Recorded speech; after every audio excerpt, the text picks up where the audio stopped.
네, 계속해서 이 시각 시장 주요 동향 점검하고 전략 세워봅니다. 대신증권 박중섭 연구원 연결돼 있습니다. 안녕하세요. 네, 안녕하십니까. 네, 오늘 국내 증시 아래 위로 큰 변화 없이 상승 이후에 계속해서 흐름을 나타내고 있는 상황입니다. 투자자들이 어떤 변수에 좀 주목을 해야 될 거라고 생각하시나요? 네, 2012년 주식시장이 오늘까지 포함해서 한 3거래일 정도 남아 있는데요.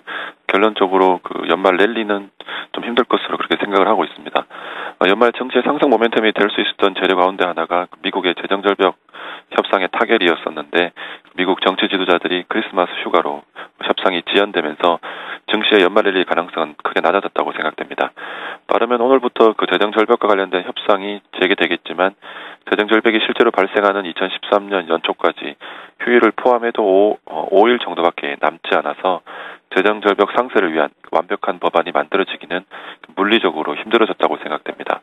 그리고 설사 재정절벽과 관련된 그 사안에 민주당과 공화당이 연내 합의를 하더라도 그 증시에 미치는 긍정적인 영향은 제한적일 것으로 판단합니다. 재정절벽과 관련된 그 불확실성 문제가 2013년으로 넘겨질 것으로 보기 때문입니다. 재정절벽 문제는 크게 그 감세한 종료와 재정지출 삭감 그 두 부분으로 나누어져 있는데 연내 합의를 통해서 이제 겨우 그 감세 혜택이 연장되는 대상에 대한 합의를 이룰 수 있다고 하더라도 재정지출 삭감 그리고 재정절벽과 연결되어 있는 부채 한도 문제 등에 대해서는 여전히 불확실성이 2013년으로 넘겨질 것으로 보입니다. 국내 변수로는 그 4분기 실적 시즌에 대한 시장의 관심이 점차 높아질 것으로 보입니다. 다만 그 코스피 전체에 대한 4분기 영업이익 추정치가 3분기 때와 유사하게 지속적으로 하향 조정되고 있습니다. 실적 추정치가 하향 조정되는 구간에서 어닝 쇼크가 많았던 경험을 고려할 때 4분기 실적 발표 역시 주가에 긍정적인 효과를 발휘하기는 힘들어 보입니다.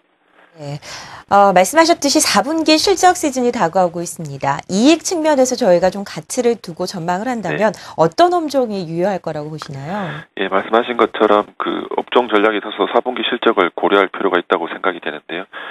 코스피 전체 이익이 꾸준히 하향 조정되고 있는 가운데서도 오히려 그 4분기 영업이익 추정치가 꾸준하게 올라왔던 종목들의 관심이 우선 필요해 보입니다. 이익의 안정성 측면에서 주가 역시 안정적인 모습을 실적 시즌에 보일 것으로 생각이 되는데요. 전기 전자 업종과 의약품 업종이 이러한 업종에 해당된다고 생각됩니다.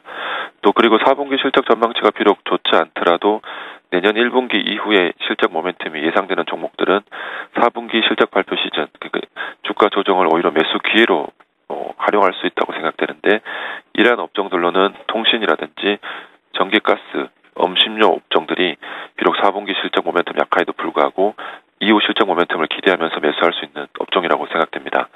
반면 그 아직 소재나 산업재와 같은 업종들의 이익 추정치는 여전히 하향세를 면치 못하고 있고 향후 이익 전망치도 부정적이어서 실적 시즌에 이들 업종들이 상대적으로 약세를 보일 가능성이 높다고 생각됩니다.